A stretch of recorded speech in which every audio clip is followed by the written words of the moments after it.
A man about to lose everything makes one desperate prayer on Christmas Eve. What answers his prayer isn't a miracle from the sky, it's a knock at his door. And by the time you finish this story, you'll understand why the smallest, most unexpected help is often the exact help we need most. Stay until the end, because the woman who walks into this story is hiding something that will change everything you think you know about her. Wyoming Territory, 1887. A blizzard has swallowed the land whole. 30 miles from the nearest town, the Miller Ranch sits buried under snow so deep it looks like the earth itself gave up. Wind tears through the cracks in the cabin walls, rattling the shutters like something trying to get in. Inside, Frank Miller sits alone by a fire that's nearly given up too. His hands are rough, cracked from years of work that hasn't paid off. 2 winters ago, this ranch was his proof that a man could build something out of nothing if he worked hard enough and believed hard enough.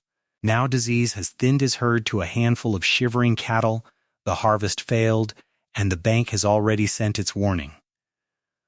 Frank isn't sure anymore if the God he grew up praying to is even listening. He looks at an old photograph on the mantel himself, younger, standing beside parents who never once doubted that faith could carry a person through anything. He's not sure he believes that anymore. He walks to the window. Snow moves like smoke outside, erasing the fences, the barn, the hills, everything that used to tell him where he stood in the world. Lord, he says, voice worn thin, I've done everything I know how to do. If there's a reason for me to keep fighting for this place, I need something.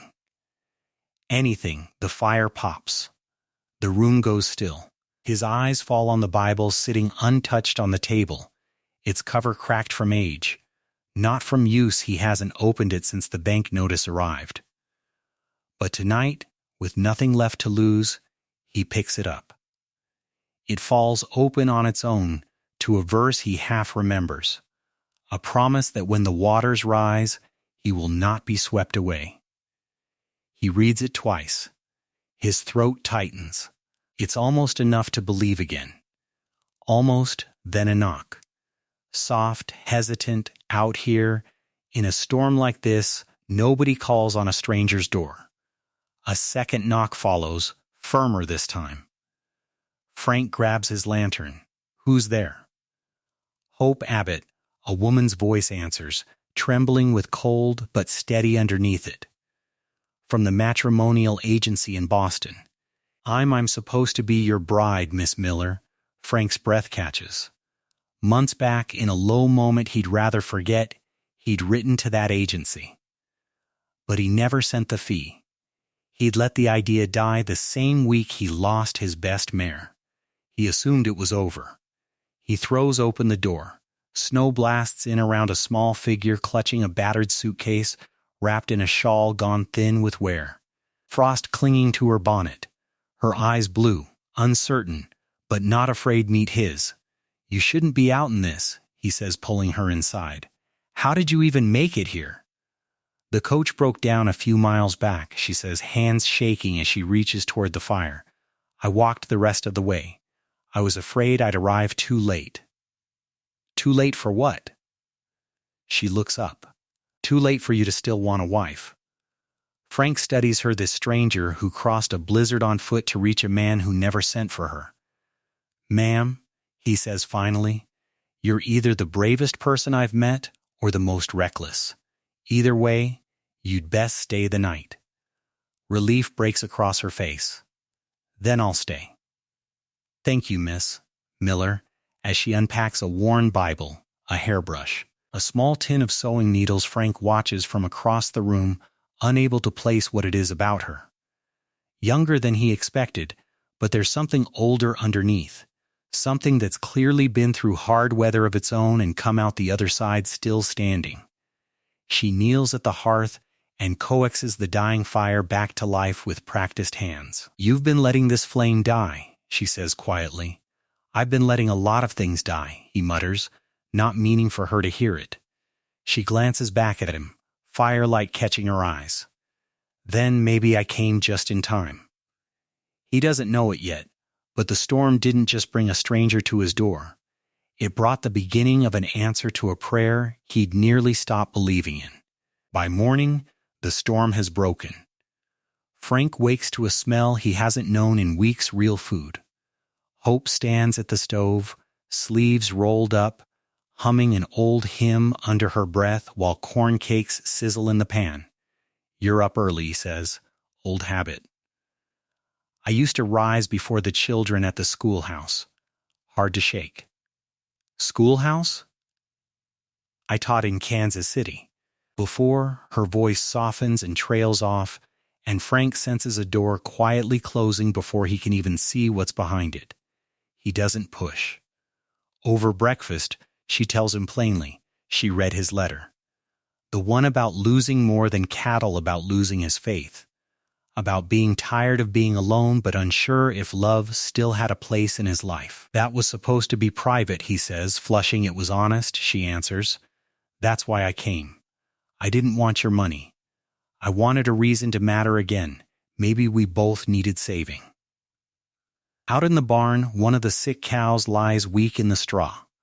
Hope kneels beside it without hesitation, laying a hand on its head.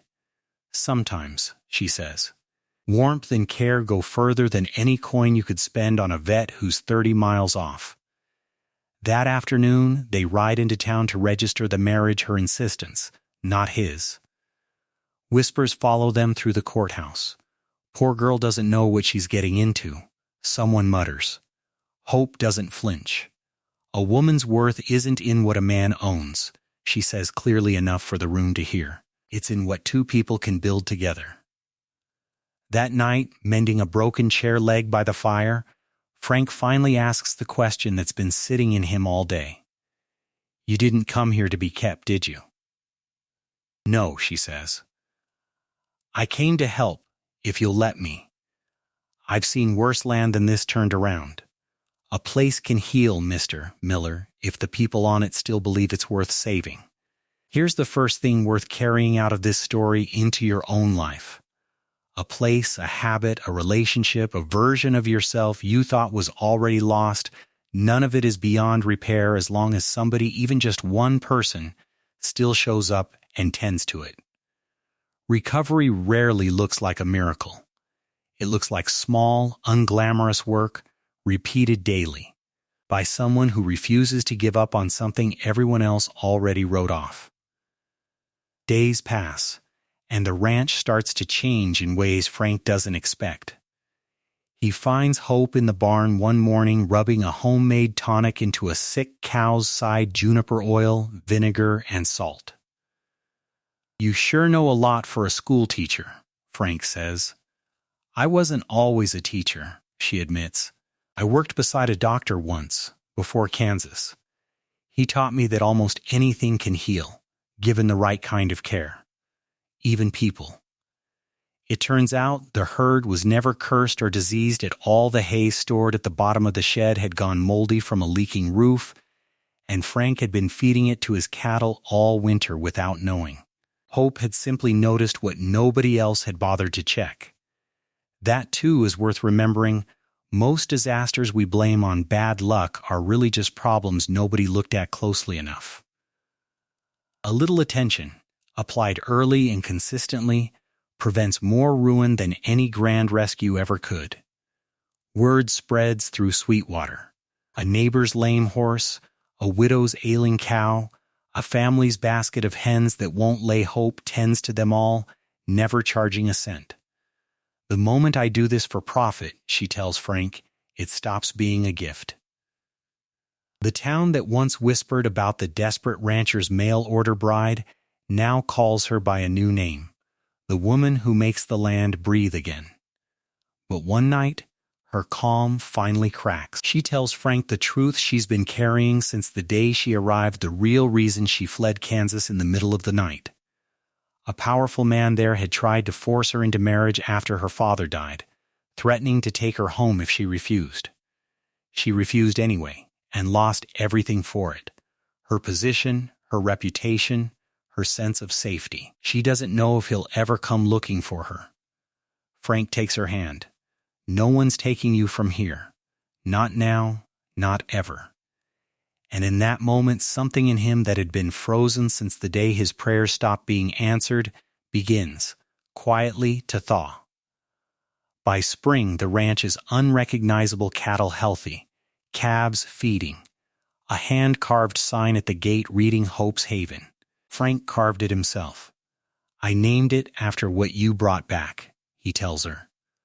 The following Christmas Eve, a year to the day since she arrived, a frantic knock interrupts their supper again, this time neighbors, reporting a wagon overturned on the North Trail with a woman and an injured boy trapped inside. Hope doesn't hesitate for a second, grabbing her shawl before Frank even finishes warning her about the conditions. You didn't think I'd let someone freeze out there on Christmas Eve, did you? They rescue the family together, and back at the ranch, as Hope tends the boy's wound by firelight, exhausted but steady, Frank finally says the thing he's been circling for a year. He gives her a small cedar cross he carved himself, not just to remember what they'd survived, but as a promise for what still lay ahead. She kisses him, and for the first time since he opened that door in the storm, Frank Miller isn't just surviving his life. He's living it. A year later, on Christmas Day, the barn at Hope's Haven is filled with neighbors for the Valley's first Christmas service ever held there. People who once pitied Frank, now gathered under a roof he nearly lost, warmed by a fire that nearly went out for good.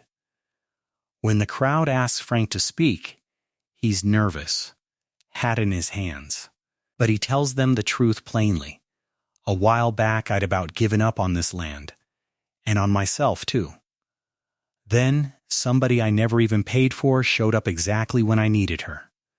She didn't fix things with anything fancy, just hard work, plain kindness, and enough stubbornness for the both of us. He looks at Hope across the room. So, if your life feels too far gone, remember, help doesn't always arrive with thunder. Sometimes it just knocks at your door, quiet as anything, and waits to see if you'll answer. And that's really the heart of this whole story.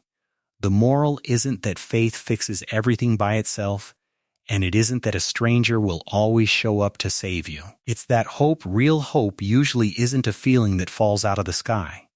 It's a decision someone makes to keep showing up, to keep tending what's broken, one small act at a time, long after it would have been easier to walk away. Frank's ranch wasn't saved by a miracle. It was saved by a woman who refused to stop believing something ruined could still be worth rebuilding, and by a man who was finally willing to let her try. That night, standing together under a clear Wyoming sky, Frank asks if she thinks the Lord still works miracles. Hope only smiles and leans into him. You're standing in one.